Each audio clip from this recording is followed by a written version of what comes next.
ಊರಲ್ಲಿರೋರು ಎಲ್ಲಾರ ಮನೆ ಮುಂದೆನೂ ಮೋರಿನೇ ಇಲ್ಲ. ಆಗಿಲ್ಲ ಅಂದ್ರೆ ಕೊಡೋರು ಅಗಿಯಕ್ ಮಾತ್ರ ಚೆನ್ನಾಗಿ ಬರುತ್ತೆ.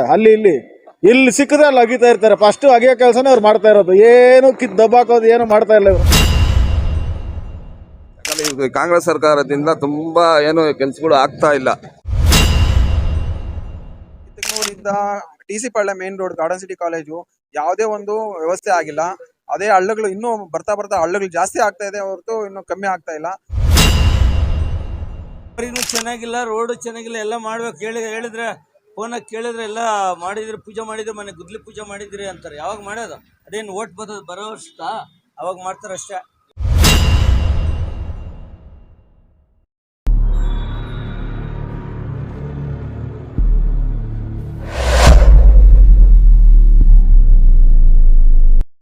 ನಮಸ್ಕಾರ ಸ್ನೇಹಿತರೆ, ವೆಲ್ಕಮ್ ಟು ಸೋಷಿಯಲ್ ಮೀಡಿಯಾ. ಇದು ಸಮಾಜದ ಧ್ವನಿ. ಇವತ್ತು ನಾವು ಕಿತ್ತೂರು ಗ್ರಾಮಕ್ಕೆ ಬಂದಿದ್ದೀವಿ. ಇಲ್ಲಿ ಸಾರ್ವಜನಿಕರಿಗೆ ರಸ್ತೆ ಮತ್ತು ಚರಂಡಿ ಮತ್ತು ನೀರು ಇದರ ಸಮಸ್ಯೆ ಬಗ್ಗೆ ಮಾತಾಡೋಣ. ಬನ್ನಿ, ಈಗ ನಮ್ಮ ಎಲ್ಲ ಸ್ನೇಹಿತರು ಇಲ್ಲಿದ್ದಾರೆ, ಅವ್ರ ಹತ್ರ ಮಾತಾಡೋಣ. ನನ್ನ ಹೆಸರು ಪ್ರಭಾಕರ್ ಅಂತ. ಕಿತ್ತೂರಲ್ಲಿ 20 ವರ್ಷದಿಂದ ವಾಸವಾಗಿದ್ದೇನೆ. 20 ವರ್ಷದಿಂದ ಈ ಮೇನ್ ರೋಡ್ ಕಿತ್ತೂರಿನಿಂದ TC Palya main road Garden City College ಯಾವುದೇ ಒಂದು ವ್ಯವಸ್ಥೆ ಆಗಿಲ್ಲ. ಅದೇ ಹಳ್ಳಗಳು ಇನ್ನೂ ಬರ್ತಾ ಹಳ್ಳಗಳು ಜಾಸ್ತಿ ಆಗ್ತಾ ಇದೆ ಹೊರತು ಇನ್ನು ಕಮ್ಮಿ ಆಗ್ತಾ ಇಲ್ಲ. 4 ಟರ್ಮ್ ಆಗಿದೆ. 4 ಟರ್ಮಲ್ಲಿ ಯಾವುದೇ ದುರಸ್ತಿ ಏನು ಮಾಡಿಲ್ಲ ಈ ರೋಡನ್ನು. ಇನ್ನು ಚಿರಂಡಿಗಳೆಲ್ಲ ಬ್ಲಾಕ್ ಆಗಿ ರೋಡ್ಗಳೆಲ್ಲ ಚಿರಂಡಿಗಳಾಗೋಗಿದ್ದಾವೆ. ಎಷ್ಟೋ ಸಲ ನಾನು ವಿಡಿಯೋಗಳು ಮಾಡಿ ವಿಡಿಯೋ ಕಳಿಸಿದ್ದೀನಿ, ಪಂಚಾಯತಿಗೆಲ್ಲ ವಿಡಿಯೋಗಳೆಲ್ಲ ಕಳಿಸಿದ್ದೀನಿ. ಅವಾಗ ಅಲ್ಲೇನೋ ಆ ಸ್ಪಾಟಲ್ಲಿ ಅದು ಎಲ್ಲಿ ಪ್ರಾಬ್ಲಮ್ ಇರುತ್ತೋ ಅಲ್ಲಿ ಮಾತ್ರ ಸಾಲ್ವ್ ಮಾಡ್ತಾ ಇದ್ದಾರೆ. ಇಡೀ ಚಿರಂಡಿಗಳೆಲ್ಲ ಸಾಲ್ವ್ ಮಾಡ್ತಾ ಇಲ್ಲ. ಇದು ತೊಂದರೆ ಆಗ್ತಾ ಇದೆ, ಜನಗಳಿಗೆಲ್ಲ ತುಂಬ ತೊಂದರೆ ಆಗ್ತಾ ಇದೆ. ಅಂದರೆ ವಿಪರೀತ ತೊಂದರೆ. ಹೆಂಗಸರಿಗೆಲ್ಲ ಲೇಡೀಸ್ಗೆಲ್ಲ ಜಾಸ್ತಿ ಓಡ್ಸಕ್ಕೆ ಬರದೇ ಇರೋಂಥ ಗಾಡಿಗಳ ಓಡಿಸೋರೆಲ್ಲ ಬೀಳ್ತಾ ಇದ್ದಾರೆ ಅಲ್ಲ. ಈ ಮತ್ತೆ ವ್ಯವಸ್ಥೆ ಗಾಡಿಗಳು ಓಡಾಡೋಕ್ಕೆ ಜಾಸ್ತಿ ತೊಂದರೆ ಆಗ್ತಾ ಇದೆ. ಜನ ಓಡಾಡೋಕ್ಕಾಗ್ತದೆ. ಏನೋ ಕಾರ್ಗಳಿರೋ ಅಂಥವರು ಹೋಗ್ತಾ ಇದ್ದಾರೆ, ಹಳ್ಳ ಬೀಳ ನೋಡ್ಕೊಂಡು ಹೋಗ್ತಾ ಇದ್ದಾರೆ. ಆಮೇಲೆ ಕಾಲ್ನಡಿಗೆಯಲ್ಲಿ ಹೋಗೋಂಥವ್ರು ಮತ್ತು ಟೂ ವೀಲರ್ ಹೋಗೋಂಥವ್ರಿಗೆ ಕೊಳಚೆ ನೀರೆಲ್ಲ ಎಗರ್ತಾ ಇದೆ.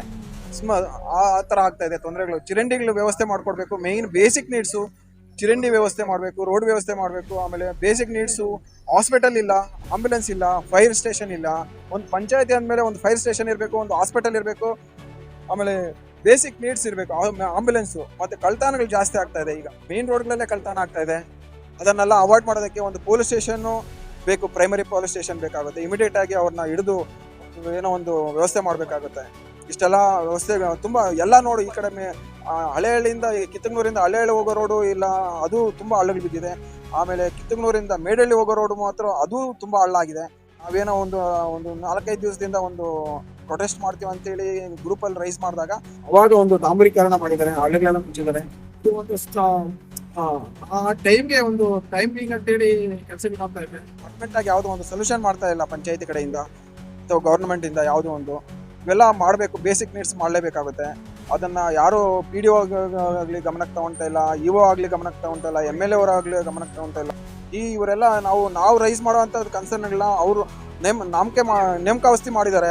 ಅವ್ರ ಕಡೆಯಿಂದ ಮುಖಾಂತರ ಅವರು ಸರ್ಕಾರಕ್ಕೆ ಮನವಿ ಮಾಡಬೇಕು, ಈ ಥರ ಬೇಕಂತೇಳಿ ನಾವು ಮನವಿ ಮಾಡ್ಕೊಳ್ತಾ ಇದ್ದೀವಿ. ನಮ್ಮ ಕಿತ್ತೂರು ಗ್ರಾಮಸ್ಥರು ಹಾಗೂ ಕಾಂಗ್ರೆಸ್ ಮುಖಂಡರು ಸುದರ್ಶನ್ ಓಡಾಡ್ತಿದ್ದಾರೆ. ಅವರು ಕಿತ್ತೂರು ಅಭಿವೃದ್ಧಿ ಬಗ್ಗೆ ಒಂದೆರಡು ಮಾತನಾಡ್ತಾರೆ. ಮೇನ್ ಸಮಸ್ಯೆ ಬಂದ್ಬಿಟ್ಟು ರೋಡಿನ ಸಮಸ್ಯೆ. ನಮಗೆ ಇಲ್ಲ ಕಿತ್ತೂರಿಂದ ನಾವು ಎಲ್ಲೇ ಒಂದು ಕಡೆ ಹೋಗ್ಬೇಕಂದ್ರೆ 4 ರೋಡ್ ಇದೆ. ಒಂದು ಮಾರನಹಳ್ಳಿ ಮೇಲೆ ಹೋಗ್ಬೇಕು, ಒಂದು ಬಿದ್ದಳ್ಳಿ ಮೇಲೆ ಹೋಗ್ಬೇಕು, ಒಂದು ಈ ಟಿಸಿ ಪಾಳ್ಯ ರೋಡ್, ಒಂದು ಆಮೇಲೆ ಇನ್ನೊಂದು ಮೇಡಳ್ಳಿ ರೋಡ್ ಇದೆ. ಈ 4 ರೋಡಲ್ಲಿ ಯಾವ ರೋಡ್ ಒಂದು ಚೆನ್ನಾಗಿಲ್ಲ. ಎಂದು ಪೂರ್ತಿ ಹಳ್ಳಗಳೇ ಬಿದ್ದಿದೆ. ಮತ್ತೆ ಡ್ರೈನೇಜ್ ಸಿಸ್ಟಮ್ ಒಂದು ಇಲ್ಲ. ಡ್ರೈನೇಜ್ ಸಿಸ್ಟಮ್ ಮಾಡಿ ಫಸ್ಟ್ ರೋಡ್ ಮಾಡಿದ್ರೆ ಸರೋತಾ ಇತ್ತು. 15 ವರ್ಷ 20 ವರ್ಷ ಆಯ್ತು ಸರ್ ಇದು ಡೆವಲಪ್ಮೆಂಟ್ ಆಗಿ. ಇದನ್ನ ಮೇನ್ ನಮ್ಮ ಸರ್ಕಾರಕ್ಕಿಂತ MLA ಮತ್ತು MP ಕೇಳ್ಕೊಳ್ಳೋದಕ್ಕೆ ಓಟಿಗೆ ಎಲೆಕ್ಷನ್ ಬರೋಕ್ಕೆ ಮುಂಚೆ ನೀವು ಏನು ಕೆಲಸ ಮಾಡಿದ್ರೆ ನೋಡ್ಕೊಂಡು ಬಂದ್ಬಿಡಿ. ದಯವಿಟ್ಟು ನೀವು ಏನು ಮಾಡ್ತೀರ ಗೊತ್ತು, ಫಸ್ಟ್ ರಾಜಕಾಲುವೆಗಳು ತೆಗೆದುಬಿಟ್ಟು ರಾಜಕಾಲುವೆಗಳು ನೀರು ಹೋಗೋದು ಮಾಡಿ, ಆಮೇಲೆ ಮೋರಿ ಡ್ರೈನೇಜ್ ಸಿಸ್ಟಮ್ ಮಾಡಿ. ಆ ಬಿದ್ರಳ್ಳಿ ರೋಡಲ್ಲಂತೂ ಒಂದು ಬೋಟಿಂಗ್ ಅಂತೂ ಮಾಡಿದ್ರು. 2023 ಅಕ್ಟೋಬರ್ 8ನೇ ತಾರೀಕು ಮಳೆ ಬಿದ್ದಿರೋದ್ರಿಂದ ಅವತ್ತು ಬೋಟಿಂಗಲ್ಲಿ ಕರ್ಕೊಂಡು ಹೋಗಿದ್ದಾರೆ ಪಾಪ ಜನಗಳಲ್ಲಿ. ಆ ಲೇಔಟಲ್ಲಿ ಏನು ಮಾಡೋಕ್ಕಾಗಿಲ್ಲ ಅಲ್ಲಿ. ತಿರ್ಗಿ ಇವಾಗ ನಮ್ಗೇನು ಸಮಸ್ಯೆ ಅಂದರೆ ಮೇಯ್ನು ರೋಡು ಮತ್ತು ಡ್ರೈನೇಜ್ ಸಿಸ್ಟಮು. ಇವಾದಮೇಲೆ ನೆಕ್ಸ್ಟ್ ಬಂದುಬಿಟ್ಟು ಒಂದು ಹಾಸ್ಪಿಟ್ಲು, ಒಂದು ಪೊಲೀಸ್ ಸ್ಟೇಷನ್ನು, ಒಂದು ಊರಿಗೆ ಬಂದುಬಿಟ್ಟು ನಮ್ಗೆ ಭಾರಿ ಅನುಕೂಲ ಆಗುತ್ತೆ ಸರ್. ನಮ್ಮ ಸ್ಥಳೀಯ ಆಟೋ ಚಾಲಕರಾದ KR ಮಂಜುನಾಥ್ ಅವರು ನಮ್ಮ ಜೊತೆ ಇದ್ದಾರೆ. ಅವರು ಪ್ರತಿನಿತ್ಯ ಇದೇ ರೋಡಲ್ಲಿ ಆಟೋ ಚಲಾಯಿಸ್ತಾರೆ. ಅವರ ಅನುಭವ ಏನು ಅಂತ ಕೇಳ್ಕೊಳ್ಳೋಣ. ಇಲ್ಲಿ 1-1.5 ವರ್ಷದ ಮೇಲೆ ಆಗಿದೆ ರೋಡ್ ಆಗೋದು. ಒಂದು ಚೂರು ಏನು ಇದು ರೆಡಿ ಮಾಡ್ತಾ ಇಲ್ಲ. ರೆಡಿ ಮಾಡೋಕ್ಕೆ ಯಾರಿಗೂ ಇದಿಲ್ಲ ಇವ್ರಿಗೆ. ಬೇರೆ ಕಡೆ ಎಲ್ಲ ರೆಡಿ ಮಾಡ್ತಾ ಇದ್ದಾರೆ ರೋಡ್ಗಳು. ನಮ್ಮ ಕಿತ್ತೂರು ಗ್ರಾಮ ಪಂಚಾಯತಿ ರೋಡ್ಗಳು ಮಾತ್ರ ಇಲ್ಲಿ ರೆಡಿ ಆಗ್ತಾ ಇಲ್ಲ. ರೆಡಿ ಆಗಿಲ್ಲ ಅಂದರೆ ಕೂಡ ಅಗಿಯೋಕೆ ಮಾತ್ರ ಚೆನ್ನಾಗಿ ಬರುತ್ತೆ. ಅಲ್ಲಿ ಇಲ್ಲಿ ಸಿಕ್ಕದೆ ಅಲ್ಲಿ ಅಗಿತಾ ಇರ್ತಾರೆ. ಫಸ್ಟ್ ಅಗಿಯೋ ಕೆಲಸನೇ ಅವ್ರು ಮಾಡ್ತಾ ಇರೋದು. ಏನು ದಬ್ಬಾಕೋದು ಏನು ಮಾಡ್ತಾ ಇಲ್ಲ ಇವರು. ದಯವಿಟ್ಟು ತುಂಬ ಮನ್ಸಿಗೆ ನೋವಾಗ್ತಾ ಇದೆ. ಆ ಆಟೋ ಆವಾಗ ಹತ್ತತ್ರ ಈ ನಡುವೆ ಎಲ್ಲ ಒಂದು 10-15 ರೂಪಾಯಿ ಆಟೋ ಗ್ಯಾರೇಜ್ಗೆ ಇಟ್ಟಿದ್ದೀನಿ. ತುಂಬ ನೋವಾಗ್ತಿದೆ. ಇಲ್ಲಿ ಈ ಕಡೆ ಮನೆಗೂ ನಾವು ದುಡ್ದು ಮನೆಗೆ ಕೊಡೋದಾ ಇಲ್ಲ ನಾವೇನಾದರೂ ಇದು ಮಾಡೋದಾ ಏನು ಮಾಡೋದು ಅಂತ ಇದರಲ್ಲಿ ಗೊತ್ತಾಗ್ತಾ ಇಲ್ಲ. ದಯವಿಟ್ಟು ಇದ್ರ ಬಗ್ಗೆ ಸ್ಥಳೀಯ ಶಾಸಕರಾಗಲಿ ಇದಕ್ಕೆ ಸಂಬಂಧಪಟ್ಟ ಅಧಿಕಾರಿಗಳಾಗಲಿ ದಯವಿಟ್ಟು ಇದನ್ನ ಗಮನಕ್ಕೆ ತಗೊಂಡು ರಸ್ತೆಗಳು ರೆಡಿ ಮಾಡಬೇಕು. ಜನ ನಿಮ್ಮನ್ನೇನು ಕೇಳಲ್ಲ, ಮೂಲಭೂತ ಸೌಕರ್ಯಗಳು ಮಾತ್ರ ಬೇಕು ಅಂತಾರೆ. ಕರೆಂಟು, ನೀರು, ರಸ್ತೆ, ಚರಂಡಿ, ಈ ಥರ ಎಲ್ಲ ಕ್ಲೀನಿಂಗು ಮತ್ತು ಇಷ್ಟೇ ಕೇಳ್ಕೊಳ್ಳೋದು. ನಿಮ್ಮನ್ನೇನೋ ಅವ್ರಿಗೆ ಬಿಲ್ಡಿಂಗ್ಗಳು ಕಟ್ಕೊಡಿ ಇಲ್ಲ ಏನೋ ಮಾಡಿ ಅಂತ ಯಾರು ಕೇಳ್ಕೊಳ್ಳಲ್ಲ. ಮಕ್ಳಿಗೆ ಒಳ್ಳೆ ವಿದ್ಯಾಭ್ಯಾಸ ಕೊಡಿ, ಇಷ್ಟೇ ನಾವು ಕೇಳ್ಕೊಳ್ಳೋದು. ಇನ್ನೇನು ಕೇಳೋದು ನಾವು ಇಷ್ಟಪಡಲ್ಲ. ಇಲ್ಲಿ ನಮ್ಮ ಮಂಜುನಾಥ್ ಅಣ್ಣವರು ಮಾತಾಡ್ದಂಗೆ ಪ್ರತಿ ಅವರೊಬ್ಬರ ಸಮಸ್ಯೆ ಇಲ್ಲ. ದಿನಕ್ಕೆ ಸರಿ ಸುಮಾರು ಈ ರೋಡಲ್ಲಿ ಕಿತ್ತೂರು ಮತ್ತು ಟಿಸಿ ಪಾಳ್ಯ ಮಾರ್ಗವಾಗಿ ಸುಮಾರು ಒಂದು 200 ಆಟೋಗಳು ಚಲಾವಣೆ ಆಗ್ತವೆ. ಏನಕ್ಕೆ ಅಪ್ಪ ಅಂದರೆ ಕಾರಣ ಇಲ್ಲಿ ಮೂಲಭೂತ ಸೌಕರ್ಯ ಅನ್ನೋದ್ರಲ್ಲಿ ನಾವು ಮುಖ್ಯವಾಗಿ ಕಾಣಬೇಕಾಗಿರೋದು ಸರ್ಕಾರಿ ಬಸ್ ಇಲ್ಲ, ವ್ಯವಸ್ಥೆ ಇಲ್ಲ ಈ ಊರಿಗೆ. ಆದ ಕಾರಣ ಶೇರ್ ಆಟೋವನ್ನು ಬಳಸಿ ಜನ ದಿನನಿತ್ಯ ಪ್ರವಾಸ ಮಾಡ್ತಾರೆ. ಆ ಶೇರ್ ಆಟೋ ಪ್ರವಾಸದಲ್ಲಿ ಏನಾಗುತ್ತೆ ಅಂದರೆ ಚಾಲಕರು 20 ರೂಪಾಯಿ ಕಲೆಕ್ಟ್ ಮಾಡ್ತಾರೆ. ಆದರೆ ಆ 20 ರೂಪಾಯಿಲಿ ಅವ್ರಿಗೆ ಖರ್ಚೆ 10 ರೂಪಾಯಿ ಥರ ಹೋಗಿರುತ್ತೆ. ಗಾಡಿಗಳು ಹಾಳಾಗ್ತವೆ. ಇದು ಪ್ರತಿಯೊಬ್ಬ ಆಟೋ ಚಾಲಕರ ಸಮಸ್ಯೆ ಆಗಿರುತ್ತೆ ಈ ಕಿತ್ತೂರು ಭಾಗದಲ್ಲಿ. ಹೆಸರು ರಮೇಶ್ ಅಂತ. ಇಲ್ಲ ಕಿತ್ತೂರು ಪಂಚಾಯತಿ ವ್ಯಾಪ್ತಿಯಲ್ಲಿರುವ ಪರಮೇಶ್ವರಿನಗರದಲ್ಲಿ ನಾವು ವಾಸ ಮಾಡ್ತಾ ಇರೋದು. ಇಲ್ಲಿ ಹೇಳಕ್ ಹೋದ್ರೆ ತುಂಬಾ ತೊಂದರೆಗಳಿದೆ. ಈ ರಸ್ತೆ ಆಗಲಿ, ಚರಂಡಿ ನೀರು ವ್ಯವಸ್ಥೆ ಆಗಲಿ, ಆಮೇಲೆ ಈ ರೋಡ್ಗಳಲ್ಲಿ ನಾಯಿಗಳ ಅವಳಿ ಜಾಸ್ತಿ, ಕಳ್ಳರ ಕಾಟ ಜಾಸ್ತಿ. ಏನೋ ಈ ರಸ್ತೆಗಳಲ್ಲಿ ಹೋಗ್ತಾ ಇದ್ರೆ ಯಾರಾದ್ರೂ ವಯಸ್ಸಾದವ್ರು ಹೋಗ್ತಾ ಇದ್ರೆ ಕೆಳಗಡೆ ಬಿದ್ದರೆ ಹಿಂದ್ಗಡೆಯಿಂದ ಒಂದು ಫಾಸ್ಟಾಗಿ ಬರ್ತಾ ಇರ್ತಾರೆ ಈ ಹುಡುಗರು. ಏನು ಮಾಡ್ತಾರೆ, ಅವ್ರ ಮೇಲೆ ಹತ್ತಿಸ್ಬಿಟ್ಟು ಹೋಗ್ಬಿಡ್ತಾರೆ. ಎಷ್ಟು ತೊಂದರೆಗಳಿದೆ ನೋಡಿ. ಸ್ವಲ್ಪ ಒಂದೇ ಒಂದು ಚಿಕ್ಕ ಹಳ್ಳನೂ ಬಂದು ತುಂಬ ತೊಂದರೆ ಕೊಡುತ್ತೆ, ಜೀವಕ್ಕೆ ತೊಂದರೆ ಆಗತ್ತೆ. ಆ ರೀತಿ ಆಗ್ಬಿಟ್ಟಿದೆ ಈ ಕಿತ್ತೂರು ಸಂಧಿ ಪಂದಿಗಳು. ಎಲ್ಲಿ ನೋಡಿದ್ರು ಅದೇನೆ, ಯಾರು ಗಮನಿಸೋರೇ ಇಲ್ವಾ ಅನ್ನೋ ಥರ ಆಗ್ಬಿಟ್ಟಿದೆ. ಮೈನ್ ಟಿಸಿ ಪಾಳ್ಯದಿಂದ ಕಿತ್ತೂರು ಮೈನ್ ರೋಡ್ವರೆಗೂ ತುಂಬ ಸರ್ಕಲ್ವರೆಗೂ ತುಂಬ ರೋಡ್ಗಳು ತುಂಬ ಅಸ್ತವ್ಯಸ್ತವಾಗಿದೆ ಸರ್. ಅದರಿಂದ ಇದಕ್ಕೆ ಸಂಬಂಧಪಟ್ಟವ್ರು ಯಾರಾದ್ರೂ ಬಂದು ನೋಡಿ ಸ್ವಲ್ಪ ದಯವಿಟ್ಟು. ಸಂಬಂಧಪಟ್ಟವ್ರು ಸ್ಥಳೀಯ MLA ಶಾಸಕರೇ ಮಾಡಬೇಕು. ಶಾಸಕರಾಗ್ಲಿ, ಯಾರೇ ಪಂಚಾಯತಿ ಅಧ್ಯಕ್ಷರಾಗ್ಲಿ, ಯಾರೇ ಆಗ್ಲಿ ಇದಕ್ಕೆ ನೋಡಿ ಸ್ವಲ್ಪ ಮಾಡಿದ್ರೆ ನಿಮ್ಮ ಮುಂದಕ್ಕೆ ತುಂಬಾ ಒಳ್ಳೇದು. ಯಾಕಂದ್ರೆ ಇದು ಕಾಂಗ್ರೆಸ್ ಸರ್ಕಾರದಿಂದ ತುಂಬಾ ಏನು ಕೆಲಸಗಳು ಆಗ್ತಾ ಇಲ್ಲ. ಕಿತ್ತೂರಿನ ಸಮಸ್ಯೆ ಬಗ್ಗೆ ಮಾತಾಡೋದಕ್ಕೆ ಇನ್ನೊಬ್ರು ಸ್ಥಳೀಯರು ನಮ್ಮ ಜೊತೆಲಿದ್ದಾರೆ. ಬನ್ನಿ, ಅವರು ಏನು ಸಮಸ್ಯೆ ಬಗ್ಗೆ ಹೇಳ್ತಾರೆ ಅಂತ ಕೇಳೋಣ. ಸರ್ ನಮಸ್ಕಾರ, ನಮ್ಮ ಹೆಸರು ಷಣ್ಮುಖ ಅಂತ. ಸರ್ ನಾವು ಇಲ್ಲಿ 8 ವರ್ಷದಿಂದ ಮನೆ ಕಟ್ಕೊಂಡು ವಾಸವಾಗಿದ್ವಿ. ಮೂಲಭೂತ ಸೌಕರ್ಯಗಳು ತುಂಬ ಕೊರತೆ ಇದೆ. ಮೇಯ್ನು ರೋಡು, ನೀರಿನ ಸಮಸ್ಯೆ. ನೀರಿನ ಅಂದರೆ ಬರೀ ಟ್ಯಾಂಕರ್ ಮೇಲೆ ಡಿಪೆಂಡ್ ಆಗಿದ್ವಿ. ನೀರು ಪಂಚಾಯತಿ ಕಡೆಯಿಂದ ಒಂದು ವ್ಯವಸ್ಥೆ ಮಾಡ್ಕೊಳ್ಬೇಕಂತ ಮನವಿ ಸಲ್ಲಿಸ್ವಿ. ಅಲ್ಲೆಲ್ಲಿ ಬೋರ್ ಹಾಕಿದ್ರು, ಬೋರ್ ಫೇಲ್ ಆದಮೇಲೆ ಹಂಗೆ ಆ ಸಮಸ್ಯೆ ಹಂಗೆ ಉಳ್ಕೊಂಡ್ಬಿಟ್ಟಿದೆ. ಎಲ್ಲ ಟ್ಯಾಂಕರ್ ಮೇಲೆ ಡಿಪೆಂಡ್ ಆಗಿದ್ವಿ. ಒಂದು ತಿಂಗಳಿಗೆ ಮಿನಿಮಮ್ 3,000 ರಿಂದ 5,000ವರೆಗೂ ನೀರಿಗೆ ಖರ್ಚು ಮಾಡ್ತಾ ಇದ್ದೀವಿ. ಅದು ಮೇಯ್ನು. ಇನ್ನೊಂದು ರೋಡು, ಡ್ರೈನೇಜು, ಈ 3 ಸಮಸ್ಯೆ ತುಂಬ ಮೇಜರ್ ಆಗಿದೆ. ಪವರು ತುಂಬ ಪ್ರಾಬ್ಲಮ್ ಆಗ್ತಾ ಇದೆ. ಅಂಡರ್ಗ್ರೌಂಡ್ ಪವರ್ ಬಂದಿದೆ, ಅಂಡರ್ಗ್ರೌಂಡ್ ಲೈನು, ಆದರೂ ಸಮಸ್ಯೆ ಇದೆ. ಇನ್ನೂ ಅದು 100% ಆಗಿ ಸಾಲ್ವ್ ಆಗಿಲ್ಲ. ಅದ್ರ ಬಗ್ಗೆನೂ ಗಮನ ಹರಿಸ್ಬೇಕಂತ ಕೇಳ್ಕೊಳ್ತಾ ಇದ್ದೀನಿ, ಮನವಿ ಮಾಡ್ತಾ ಇದ್ವಿ. ಇನ್ನೂ ಒಂದು ಮೇಯ್ನಾಗಿ ಈ ನಮ್ಮದು BBMP ಅಟ್ಯಾಚ್ ಇರೋದ್ರಿಂದ ಗ್ರೇಟರ್ ಬೆಂಗಳೂರು ಲಿಸ್ಟಲ್ಲಿ ಇದೆ ಅಂತ ಇದ್ದಾರೆ. ಇನ್ನು ಗ್ರೇಟರ್ ಬೆಂಗಳೂರು ಸೇರಿಲ್ಲ ಅಂತ ಮಾಹಿತಿನೂ ಇದೆ. ಅದು ಯಾವುದೂ ಕನ್ಫರ್ಮ್ ಆಗಿಲ್ಲ. ಗ್ರೇಟರ್ ಬೆಂಗಳೂರು ಆದರೆ ಒಳ್ಳೆಯದೇ, ಆದರೂ ಮೂಲಭೂತ ಸೌಕರ್ಯ ಮಾಡಿದ ಮೇಲೆ ಡೆವಲಪ್ ಮಾಡಿ ಮೂಲಭೂತ ಸೌಕರ್ಯ ಅನುಕೂಲ ಮಾಡಿಕೊಟ್ಟು ಅದನ್ನು ಸೇರಿಸಿದರೆ ನಮಗೂ ಒಳ್ಳೆಯದಾಗುತ್ತೆ. ಇನ್ನೊಂದು ಇಲ್ಲಿ ಆಲ್ಮೋಸ್ಟು ಸೆಲ್ ಬಿಲ್ಡಿಂಗು ತುಂಬ ಎಫೆಕ್ಟ್ ಆಗಿದೆ ರಿಯಲ್ ಎಸ್ಟೇಟ್ ಕಡೆಯಿಂದ. ನಾನು ಒಂದು ಚಿಕ್ಕ ಬಿಲ್ಡರ್ ಆಗಿ ಹೇಳ್ತಾ ಇರೋದೇನೆಂದರೆ, ಈ 911 ಖಾತಾ ನಿಲ್ಲಿಸ್ಬಿಟ್ಟಿದ ಮೇಲೆ ಪಂಚಾಯಿತಿ ಖಾತೆಗಳಿಗೆ ರಿಜಿಸ್ಟರ್ ಆಗ್ತಾ ಇಲ್ಲ. ಈ ರಿಜಿಸ್ಟ್ರೇಷನ್ ತೊಂದರೆ ಆಗಿರೋದ್ರಿಂದ ಎಲ್ಲ ಬಿಸ್ನೆಸ್ಗೂ ಎಫೆಕ್ಟ್ ಆಗಿದೆ. ರಿಯಲ್ ಎಸ್ಟೇಟು ಮೇಲೆ ತುಂಬ ಒಂದು 50% ಬಿಸ್ನೆಸ್ ರಿಯಲ್ ಎಸ್ಟೇಟ್ ಮೇಲೆ ನಿಂತ್ಕೊಂಡಿರೋದ್ರಿಂದ ಚಿಕ್ಕ ಬಿಲ್ಡರ್ಗಳು ತುಂಬ ಸಮಸ್ಯೆ ಆಗಿದೆ. 2013ಕ್ಕಿಂತ ಮುಂಚೆ ಆಗಿರೋ ಮಾತ್ರ ರಿಜಿಸ್ಟ್ರೇಷನ್ ಆಗ್ತಾ ಇದೆ. ಆಮೇಲೆ ಫಾರ್ಮ್ ಆಗಿರೋ ಲೇಔಟ್ಗಳಿಗೆ ರಿಜಿಸ್ಟ್ರೇಷನ್ ಆಗ್ತಾ ಇಲ್ಲ, ಖಾತಾ ಇಲ್ಲ ಅಂತ. ಈ ಖಾತಾ ಸಮಸ್ಯೆ ಸರ್ಕಾರಕ್ಕೆ ಮನವಿ ಮಾಡೋದೇನೆಂದರೆ, ಖಾತಾ ಒಂದು ಪರಿಹಾರ ಮಾಡಿಕೊಡ್ಬೇಕಂತ ಕೇಳ್ಕೊಳ್ತಾ ಇದ್ದೀನಿ. ಖಾತಾ ಆದರೆ ನಮಗೆ ರಿಜಿಸ್ಟ್ರೇಷನ್ ಆಗುತ್ತೆ. ರಿಜಿಸ್ಟ್ರೇಷನ್ ಆದರೆ ಸ್ವಲ್ಪ ಉಸಿರಾಡ್ಬೋದು ನಮ್ಮ ಚಿಕ್ಕ ಬಿಲ್ಡರ್ಗಳು ಅಂತ ಈ ಚಾನಲ್ ಮುಖಾಂತರ ನಾವು ಮನವಿ ಮಾಡ್ತಾ ಇದ್ದೀವಿ ಸರ್. ಆದಷ್ಟು ಬೇಗ ಇದ್ರ ಬಗ್ಗೆ ಗಮನ ಹರಿಸ್ಬೇಕಂತ ಪಂಚಾಯಿತಿ ಇಲಾಖೆಗೆ, ಪಂಚಾಯಿತಿ ಖಾತೆ ರಾಜ್ಯ ಸಚಿವರಿಗೆ ಮತ್ತು ನಮ್ಮ ಈ ನಿಯರೆಸ್ಟ್ ಇರುವಂಥ ಪಂಚಾಯಿತಿ ಮೆಂಬರ್ಗಳಿಗೆ ಮತ್ತು ಇವ್ರಿಗೂ ಎಲ್ಲ ಪ್ರೆಜರ್ ಹಾಕಿ ಸ್ವಲ್ಪ ಸಾಲ್ವ್ ಮಾಡ್ಕೊಡ್ಬೇಕಂತ ಕೇಳ್ಕೊತಾ ಇದ್ದೀನಿ ಸರ್. ದಯವಿಟ್ಟು ನಮ್ಮ ಏರಿಯಾದಲ್ಲಿ ಮೆಂಬರ್ಗಳು ಯಾರೂ ಸರಿ ಇಲ್ಲ. ಕೆಲಸಗಳೇನು ಮಾಡ್ತಾ ಇಲ್ಲ, ಸರಿಯಾಗಿ ಒಂದು ಕೆಲಸ ಮಾಡಲ್ಲ. ಓಟೋಗಳು ಮಾತ್ರ ಹಾಕ್ಸ್ಕೊಂತಾರೆ ನೆಮ್ಮದಿಯಾಗಿ. ರೋಡ್ಗಳು ನೋಡಿದ್ರೆ ಹಿಂಗೆ ಎಲ್ಲ ದಿನ ಎಲ್ಲ ಐತೆ. ನಮ್ಮ ಏರಿಯಾ ರೋಡೇ ಎಲ್ಲ ಅಧ್ವಾನ ಆಗೈತೆ. ದುಡ್ಡು ಬರ್ತದೆ, ಅವರೇ ತಿನ್ಕೊಂಡು ಆರಾಮಾಗಿ ನೆಮ್ಮದಿಯಾಗಿ ಇರ್ತಾರೆ. ಬಡವ್ರೆಲ್ಲ ಹಾಳಾಗಿ ಹೋಗ್ಬೇಕು ಅಷ್ಟೇ. ಈ ಥರ ಆಗ್ತಾ ಇದೆ ಈ ಏರಿಯಾದಲ್ಲೆಲ್ಲ. ಆ ರೋಡ್ಗಳು ಹಳ್ಳಗಳು ಒಂದು ಎಷ್ಟೇ ದೊಡ್ಡದಾಗೈತೆ. ನಮ್ಮ ಕಾಲೋನಿ ಚೆನ್ನಾಗಿಲ್ಲ.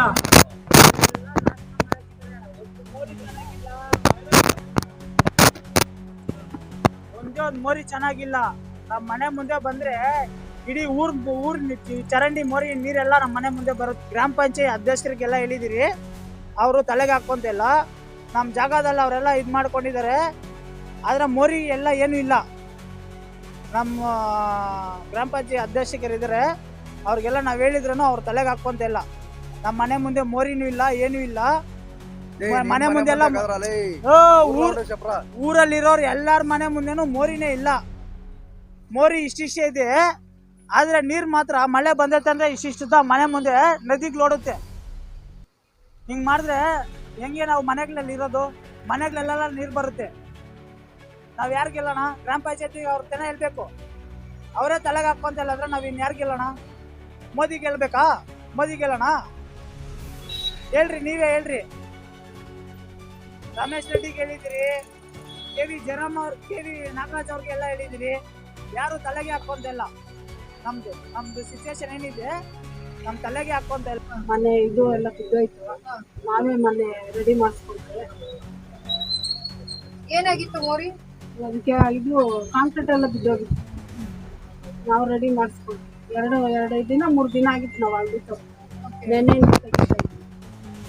ಈಗ ಇಲ್ಲಿ ಏರಿಯಾದಲ್ಲಿ ಏನೆಲ್ಲ ಸಮಸ್ಯೆ ಇದಾವೆ? ಏರಿಯಾದಲ್ಲಿ ಸಮಸ್ಯೆ ಏನು, ರೋಡ್ ಸ್ವಲ್ಪ ರಸ್ತೆ ಎಲ್ಲ ಸರಿ ಇಲ್ಲ ಅಂತ ಹೇಳ್ತಿದ್ರು. ಅದೇ ರೋಡ್ ಸರಿ ಇಲ್ಲ ಅಷ್ಟೇ. ಇನ್ನೇನು ನೀರಿನ ಸಮಸ್ಯೆ ಏನಿಲ್ಲ.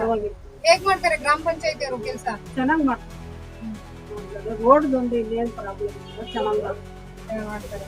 ಈಗ ಎಲ್ಲಾದ್ರೂ ರೇಟ್ ಜಾಸ್ತಿ ಆಗಿದಾವಲ್ಲ, ಹಾಲಿನ ರೇಟು, ಗ್ಯಾಸ್ ರೇಟು, ಅದೆಲ್ಲ ಏನ್ ಮಾಡಕ್ ಆಗಲ್ಲ. ಸರ್ವೇ ಸಾಮಾನ್ಯ ಎಷ್ಟು ಬೆಲೆ ಆದ್ರೂ ಪರವಾಗಿಲ್ಲ, ನಿಮ್ಗೇನು ಕೊಂಡ್ಬೇಕು, ಕುಡಿಬೇಕು, ಮಾಡ್ಬೇಕು ಅಷ್ಟೇ. ಇದೇ ಕಿತ್ತೂರು ಗ್ರಾಮಸ್ಥರು ಗೌಡ್ರಾದಂಥ ಕೆಂಪೇಗೌಡ ಅವರು ನಮ್ಮ ಜೊತೆಲಿದ್ದಾರೆ. ಊರಿನ ಪರಿಸ್ಥಿತಿಯನ್ನ ವಿವರವಾಗಿ ತಮಗೆ ತಿಳಿಸ್ತಾರೆ. ನೀರುಗಳೆಲ್ಲ ಬಿಡ್ತಾ ಇದಾರೆ, ಅಪಾರ್ಟ್ಮೆಂಟ್ ತರ ನಂಬರ್ಗಳೆಲ್ಲ ದುಡ್ಡು ತಗಂತವ್ರೆ. ಎಲ್ಲ ನ್ಯಾಯವಾಗಿ ಕೆಲ್ಸಗಳು ಮಾಡಕ್ಕಾಗಲ್ಲ. ಊರ್ಕ 13 ಜನ ನಂಬರ್ ಅವ್ರೆ, ಚೇರ್ಮನ್ಗಳು, ಅಧ್ಯಕ್ಷರು, ಉಪಾಧ್ಯಕ್ಷರು ಎಲ್ಲ. ಏನ್ಕ ಅವ್ರೆಲ್ಲ ಕೆಲ್ಸಗಳು ಮಾಡೋದು? ಜನ ಓಟ್ ಹಾಕಿ ಗೆಲ್ಸೋದವ್ರನ್ನ. ಈಗ ಮುಖ್ಯವಾಗಿ ಮೋರಿಗಳು ಚೆನ್ನಾಗಿದೆಯಾ ಕಿತ್ತೂರಲ್ಲಿ? ನೀವು ಗ್ರಾಮಸ್ಥರಾಗಿ ಒಂದು 15-20 ವರ್ಷದಿಂದ ಅರವಿಂದ್ ಲಿಂಬಾವಳಿ ಅವರು MLA ಆಗಿ ಬರ್ತಾ ಇದ್ದಾರೆ. ನೀವು ನೋಡಿದಾಗೆ ಎಲ್ಲಿ ನೋಡಿದ್ರಲ್ಲಿ ಗುದ್ದಲಿ ಪೂಜೆ ಮಾತ್ರ ನಡೀತಾ ಇದೆ. ಪೂಜೆ ಆಗಿದೆಯಾ ಕೆಲಸಗಳು? ಎಲ್ಲ ಮಣ್ಣು ರೋಡ್ಗಳೆಲ್ಲ ಕಾಣಿಸ್ತಾ ಇಲ್ಲ. ಮತ್ತೆ ಗುದ್ದಲಿ ಪೂಜೆ ಮಾಡ್ತಾನೆ ಇರ್ತಾರಲ್ಲ ಪ್ರತಿ ಎಲೆಕ್ಷನ್ಗೆ? ಮಾಡ್ತಾ ಇರ್ತಾರೆ ಗುದ್ದಲಿ ಪೂಜೆ. ಅದೇ ನಂಬರ್ಗಳು ಚೆಕ್ಗಳು ನೋಡ್ಕೊಂಡು ಹೋಗಕ್ಕ. ಮತ್ತೆ ಇನ್ನು ಶಾಲಾ ಮಕ್ಕಳೆಲ್ಲ ಯಾವ ರೀತಿ ಪ್ರವಾಸ ಶಾಲಾ ಮಕ್ಕಳು, ಅವರು ಬಡವರು ಎಲ್ಲ ಇಲ್ದಿದ್ದವ್ರು ಅರ್ಧ ಸೈಟ್ಗಳು ಎಲ್ಲ ಕೊಡ್ಲಿ ಬಿಡು. ನಮ್ಮೂರವ್ರು 10 ಜನ ಇದಾರೆ, ಬೇರೆಯವ್ರಿಗೆಲ್ಲ ಕೊಟ್ಟಿದ್ದಾರೆ. ಮೊನ್ನೆ ರಮೇಶ್ ರೆಡ್ಡಿ ಬಂದು ಹೇಳಿದ್ರೆ ಒಂದ್ ದಿನಾನು ಬರಲಿಲ್ಲ ಈ ಕಡೆ ರಮೇಶ್ ರೆಡ್ಡಿ. ಸುಮ್ಮನೆ ರೋಪ್ಗಳು ಮಾತ್ರ ಹೊಡಿತಾನೆ. ಅಪಾರ್ಟ್ಮೆಂಟ್ ಸೇರ್ಕೊಂಡ್ಬಿಟ್ಟು ಎಲ್ಲ ನಂಬರ್ಗಳೆಲ್ಲ ಹೇಳಿ ಹಿಂಗೆ ಕೇಳಿಸ್ಕೊಂಡ್ಲಿಲ್ಲ.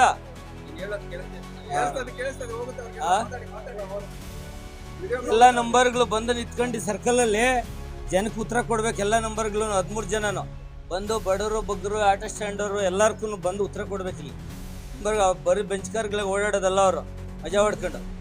ಈಗ ನೀವು ಸ್ಥಳೀಯರಾಗಿ ಪ್ರತಿದಿನ ಈ ಸರ್ಕಲ್ಗೆ ಬರ್ತೀರಿ. ಈ ಸರ್ಕಲ್ ವಾತಾವರಣ ಹೇಗಿರುತ್ತೆ ನಿಮ್ಗೆ? ಸರ್ಕಲ್ ನೀರು ಫೋಟೋ ಹಿಡಿದು ವಾಟ್ಸಪ್ ಹಾಕಿಲ್ಲ ನಾನೇ. ನೀವೇ ಹಾಕಿದ್ರಾ? ಮತ್ತೆ ಧೂಳು, ವಾಹನಗಳ ದಟ್ಟಣೆ. ನೀರ್ ಹಾಕಂದ್ರೆ ಯಾವ ನಂಬರ್ ಹಾಕಲ್ಲ, ನೀರ್ಗೆ ಬರ ಬಂದ್ಬಿಡದೆ ಅಂತ ಊರಿನ ಲೋಡ್ಗಳು ಹೊಡಿತಾರೆ. ನೀವು ಸ್ವಲ್ಪ ಹೊತ್ತು ಇದ್ಬಿಟ್ಟು ಹೋಗ್ತೀರಾ, ಮತ್ತೆ ಇಲ್ಲಿ ಬೆಳಿಗ್ಗೆಯಿಂದ ಸಾಯಂಕಾಲ ಗಂಟ ಅಂಗಡಿಗಳವರೆಲ್ಲ ಇರ್ತಾರೆ. ಮತ್ತೆ ಅವ್ರ ಪರಿಸ್ಥಿತಿ ಹೇಗೆ? ಎಲ್ಲರೂ ಚೆನ್ನಾಗಿರ್ಬೇಕು. ಅವರು ಜನ ಬಡಬಗ್ರು ಎಲ್ಲ ಚೆನ್ನಾಗಿದ್ರೇನೆ ನಂಬರ್ ಚೆನ್ನಾಗಿರೋದು. ಹಾಸ್ಪಿಟ್ಲ್ ಇಲ್ಲ, ಒಂದು ವಯಸ್ಸಾದವ್ರ ಒಂದು ಇದಿಲ್ಲ, ಹಳ್ಳಿಕಟ್ಟೆ ಎಲ್ಲ ಒಂದು ಆಫೀಸು. ಆಮೇಲೆ ಪಬ್ಲಿಕ್ ಜನ ಹೋಗ್ಬೇಕಾದ್ರೆ ಬಾತ್ರೂಮ್ ಅಲ್ಲಿ ನೋಡಿ ಇಲ್ಲೆಲ್ಲ ಖಾಲಿ ಐತಲ್ಲ, ಪಬ್ಲಿಕ್ ಬಾತ್ರೂಮ್ ಮಾಡಕ್ಕಲ್ಲ, ಟಾಯ್ಲೆಟ್ ಎಲ್ಲ ಕಡೆ ಮಾಡಿದ್ದಾರೆ.